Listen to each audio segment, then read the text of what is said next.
Shalom, que le Seigneur soit avec vous, qu'il vous bénisse. Nous prions le Seigneur pour commencer notre séance de ce matin. Père, merci pour ta grâce, merci à nouveau pour le privilège que tu nous donnes de pouvoir nous présenter à toi.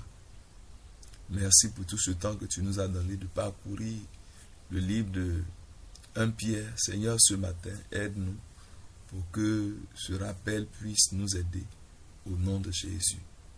Amen. Bien-aimés, ça fait déjà plusieurs séances que nous avons consacrées à la méditation de la première épître de Pierre. Et hier, nous sommes parvenus à la conclusion. Au dernier chapitre plus tôt, nous avons terminé donc 1 Pierre.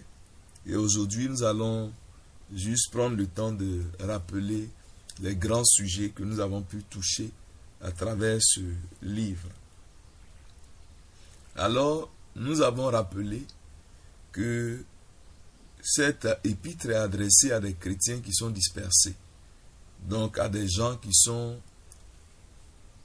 qui ont été victimes de persécutions et qui ont dû donc quitter leur lieu habituel pour se retrouver ailleurs.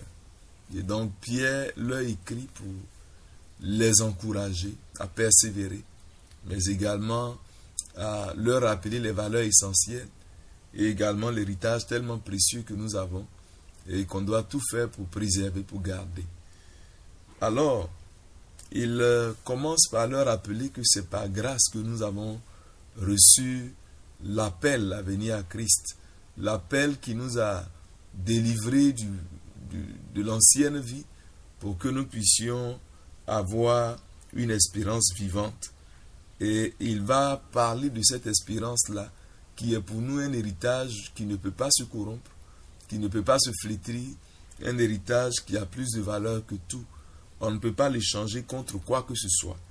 Et il a montré également que même les prophètes des temps passés qui avaient annoncé ces choses-là désiraient voir cette période-là, désiraient prendre part à cette grâce qui nous est accordée à nous aujourd'hui.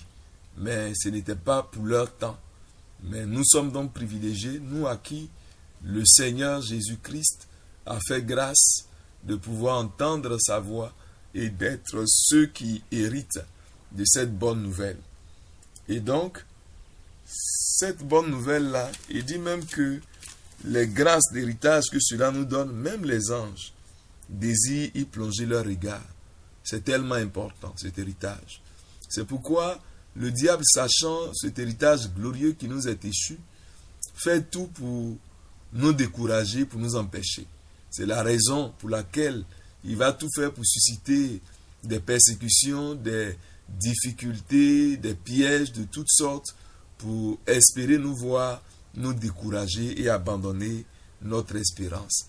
Mais nous devons savoir que, quelles que soient les épreuves par lesquelles nous passons, l'héritage est tellement important qu'il n'y a aucune épreuve, aucune difficulté qui mérite qu'on puisse abandonner cet héritage-là pour elle. Nous devons savoir que l'épreuve de notre foi fait partie également de la marche chrétienne. Pendant que le diable peut susciter des situations pour chercher à nous détruire, Dieu permettra certaines situations pour pouvoir aider notre foi à être mieux façonnée, mieux aidée, mieux formée. Et il dit que l'or même qu'on extrait, qui n'a pas autant de valeur que notre foi, a besoin d'être traité par le feu pour être encore meilleur, pour être encore plus pur. De la même manière, notre foi aussi, pour être objet d'une louange plus grande et d'une gloire plus grande pour Dieu, notre foi a besoin donc aussi d'être traitée. Et le thème de la souffrance est un thème qui a été largement abordé.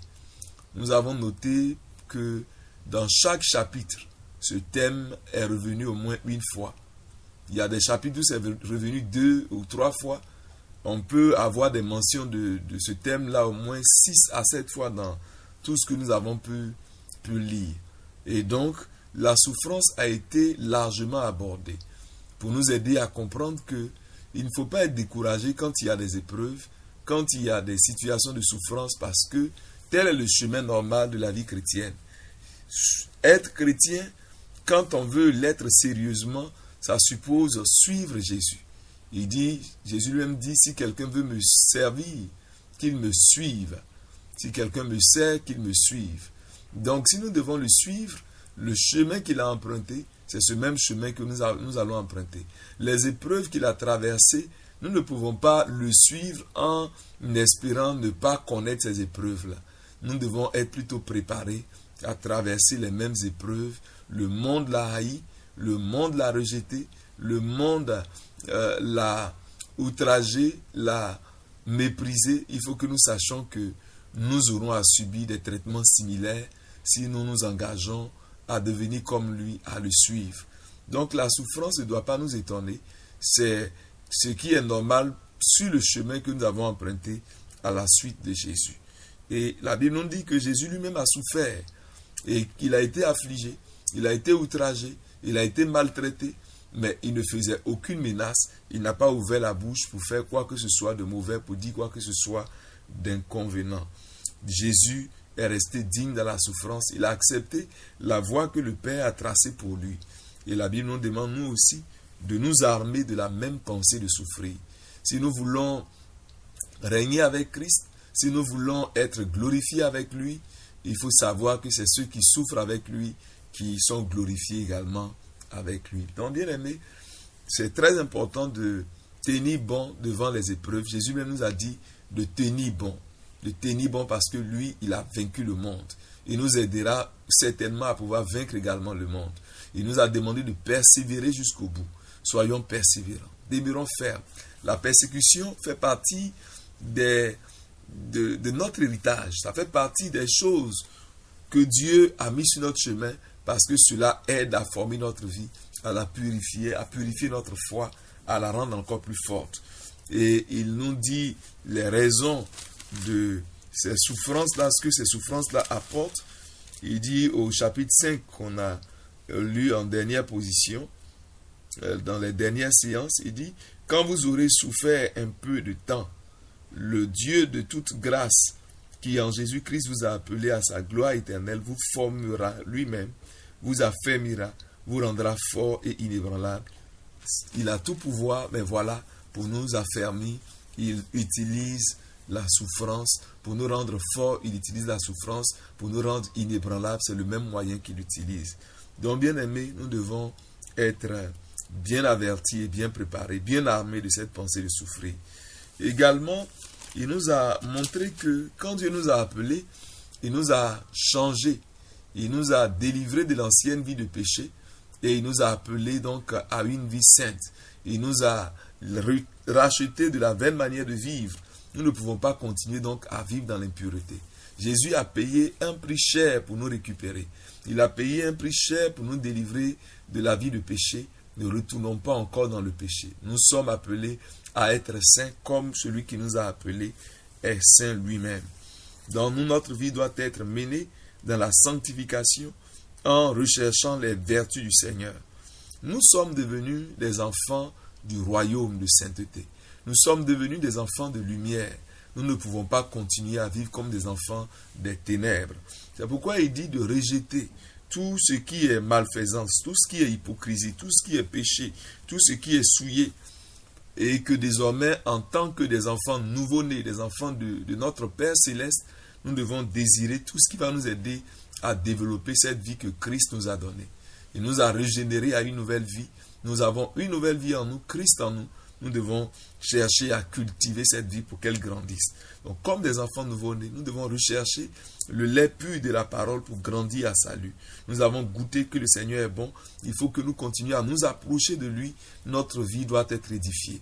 Notre vie doit être bâtie. Il dit, nous sommes des pierres vivantes.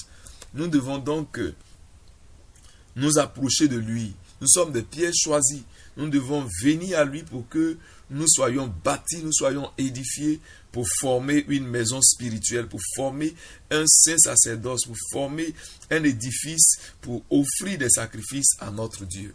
Donc notre appel, c'est pour que nous puissions, en tant que les enfants de Dieu, continuer à développer cette vie que nous avons reçue et que nous puissions devenir des habitations pour Dieu, que nous puissions être des hommes et des femmes engagés dans le service de Dieu et qui peuvent offrir à Dieu des sacrifices de louange, qui peuvent présenter des sacrifices à la gloire de Dieu. Nous sommes tous un saint sacerdoce. Maintenant, le sacerdoce n'est pas réservé seulement à une petite classe de personnes, mais tous ceux-là que Dieu a appelés à lui, tous ceux-là qui sont devenus des pierres vivantes, Dieu voudrait qu'ils contribuent à l'édification du corps de Christ. Nous devons savoir que chacun de nous est appelé à servir. Et au chapitre 4, Pierre va nous parler de l'intendance, que nous sommes tous appelés en tant qu'intendants. Nous avons reçu un don, ce don doit pouvoir être mis au service des autres également. Il va nous parler également du respect de l'ordre, de la soumission aux autorités. En commençant d'abord par l'autorité dans la société, les autorités supérieures que Dieu établit sur les nations, sur les communautés et tout cela, Dieu voudrait que nous puissions nous soumettre à ces autorités parce que c'est Dieu qui permet cela, parce qu'il veut qu'il y ait de l'ordre. Partout où il y a plusieurs personnes, Dieu voudrait qu'il y ait de l'ordre, et pour qu'il y ait de l'ordre, il y a un minimum d'organisation. Et ce que Dieu établit sur les institutions, nous devons pouvoir les respecter parce que c'est de la part de Dieu qu'il exerce une mission de service public pour mettre de l'ordre, pour punir tout ce qui est anormal, tout ce qui est contraire aux valeurs et pour récompenser ceux qui vivent une vie qui permette l'harmonie dans la société. Également, il a abordé la question de la soumission dans le cadre professionnel. Celui qui est un agent dans un service où il a un responsable, il doit pouvoir se soumettre aux autorités dans son service. Et c'est ce que Dieu veut. Et il vaut mieux souffrir en faisant le bien plutôt que souffrir en faisant le mal.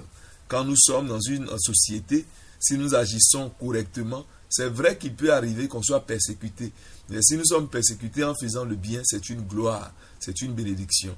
Mais que jamais nous ne soyons exposés à la souffrance parce que nous avons délibérément commis des fautes, nous avons enfreint des lois que Dieu même a suscitées.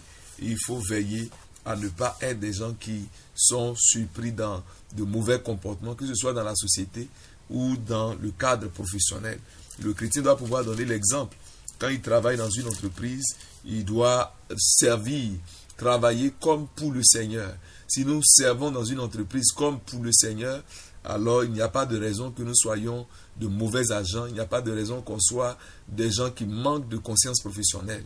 Soyons des modèles, là où nous sommes, là où Dieu nous a mis, là où nous travaillons, et Dieu nous bénira.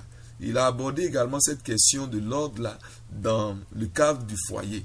En parlant d'abord de la femme, elle doit être soumise.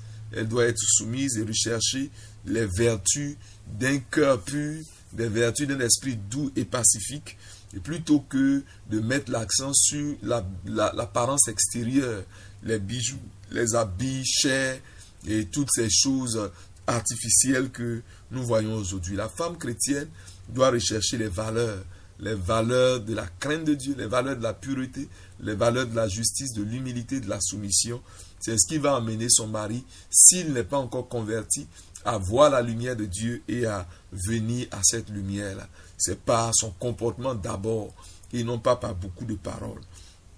Les maris également doivent traiter leurs femmes avec délicatesse, avec soin, avec attention, parce que elles sont plus fragiles, elles sont plus délicates.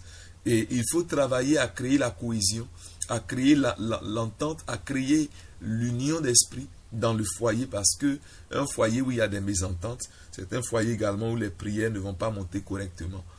Également, il a abordé la question de l'amour dans ce livre. Il nous demande de nous aimer d'un amour sincère, sans hypocrisie.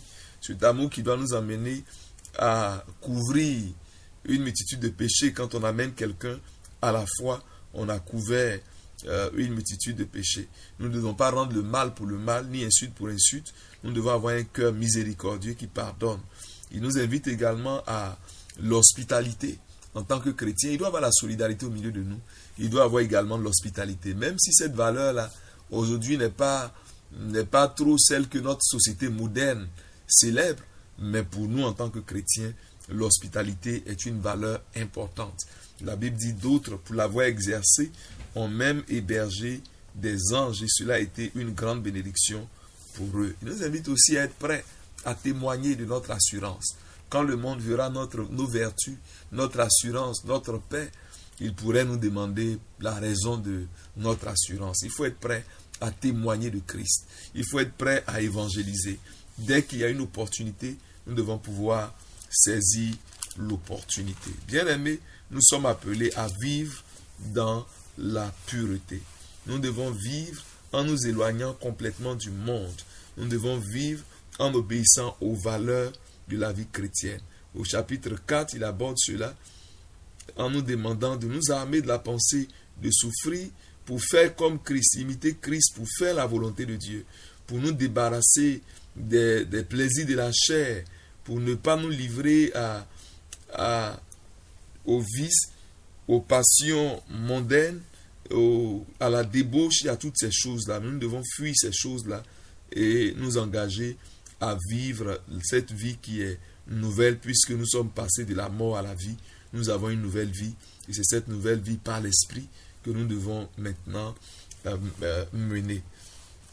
Alors, nous avons abordé toutes ces questions-là et au chapitre 5, l'accent avait été mis sur le fait que les dirigeants, les anciens doivent pouvoir paître le troupeau avec un cœur tout entier dévoué et non pas avec murmure, avec des plaintes, avec mécontentement. Ça doit être avec un cœur joyeux que nous devons faire cela. Dieu voudrait que nous puissions le faire, non pas en dominant sur le troupeau, mais en donnant l'exemple, en étant des modèles pour le troupeau.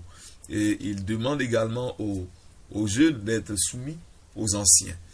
Ceux qui sont sous la responsabilité d'autres personnes doivent savoir également leur donner le respect et la soumission. Il nous a invités donc aussi à nous soumettre sous la main puissante de Dieu. Nous avons vu que résister à la main de Dieu, c'est courir après notre propre perte. Nous devons être soumis à Dieu, car Dieu sait élever au temps convenable, au temps opportun, ceux qui se soumettent à lui, qui se soumettent à son autorité. Nous devons être sobres, parce que nous sommes dans un monde où il y a beaucoup de pièges aujourd'hui. Ce monde moderne comporte beaucoup de pièges et nous devons faire attention, rester sobres, rester modérés, rester sains d'esprit pour ne pas nous laisser entraîner dans les mêmes dérives que le monde est en train de suivre. Soyons donc vigilants. Les temps sont en train d'aller à la fin. Et nous avons noté également le cas de Sylvain qui, bien qu'ayant écrit cette épître-là, n'a pas cherché à se faire voir dans quelques endroits que ce soit. Nous avons vu en cela que c'est un modèle de service. Dieu voudrait que le serviteur se considère comme inutile. Nous sommes des serviteurs inutiles. C'est Dieu qui fait son œuvre. S'il veut passer par nous pour le faire, nous ne devons pas nous attribuer la gloire. Le marteau ne veut pas se vanter au détriment de celui qui le manie. Et c'est de la même manière que nous n'avons pas à nous vanter de quoi que ce soit. Si Dieu nous utilise pour faire quelque chose, nous devons nous effacer et laisser toute la gloire à celui qui mérite lui seul la gloire, c'est-à-dire Dieu. Soyons humbles, soyons simples, considérons-nous comme des serviteurs inutiles, soyons aussi des gens qui savent collaborer, comme on a vu Pierre qui a collaboré avec Sylvain et avec d'autres personnes comme Marc. Il travaillait pas seul, mais il savait reconnaître le travail des autres également. Que Dieu nous aide à pouvoir reconnaître ce que les autres font, la contribution des uns et des autres. Que Dieu nous bénisse. N'oublions pas, la souffrance fait partie de la vie chrétienne. Le livre nous a longuement et longuement parlé de cela. Gardons cela à l'esprit.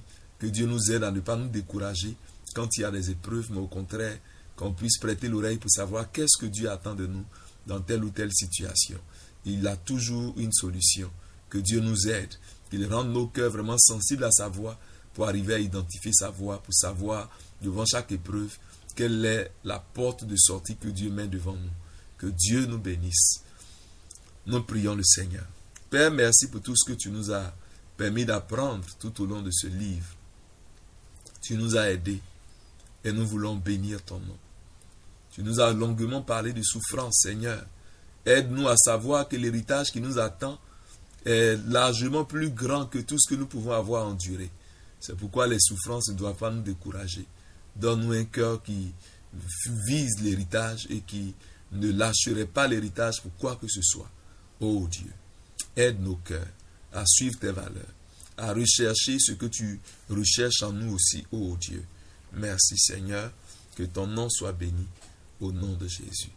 Bien-aimés, c'est bon de continuer à prier le Seigneur selon tout ce qu'il nous a appris. Continuer à se rappeler ces thèmes importants que nous avons pu toucher ensemble et que Dieu nous aide à pouvoir pratiquer cela. La Bible dit, si vous savez ces choses, vous êtes heureux, mais à condition de les pratiquer. Que Dieu nous bénisse. Amen. Donc, bien aimés, nous voilà au terme de ce livre de 1 Pierre. Nous l'avons terminé, donc nous venons de faire la conclusion, le résumé en fait de ce livre. Aujourd'hui en particulier, le groupe restera ouvert pour que tous ceux qui voudraient également partager ce qu'ils ont pu comprendre, un aspect qui a pu les interpeller, peut-être qu'on a touché, peut-être qu'on n'a pas touché aussi, mais que Dieu les a aidés à comprendre dans ce livre et qui voudraient partager brièvement. Chacun pourrait le faire soit par texte ou par enregistrement audio. Et je voudrais demander l'indulgence de chacun, puisque si chacun parle, c'est vrai, il y aura beaucoup de notifications. Soyez indulgents pour accepter que chacun puisse partager ce qu'il a pu comprendre. Que Dieu nous bénisse. Bonne journée à vous tous et que Dieu soit avec vous dans tout ce que vous aurez à faire en ce jour. Amen.